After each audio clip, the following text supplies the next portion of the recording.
I'm Jeff with Precision Replacement Parts. I'm here with Greg today.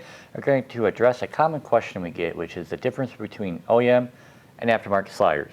Greg, what are some differences? What you want to do is pay attention to the edge of the unit. On your aftermarket sliders, you will find the edge to be about 3/16 of an inch thick, which is very similar to your glass thickness. And on the OEM units, you will find the thickness to be about 3/4 of an inch. So it's critical that you order the right gasket for your application. Check our website for complete make, model year information. Subscribe to our YouTube channel for other tech tips. Follow us on social media. Thanks for watching.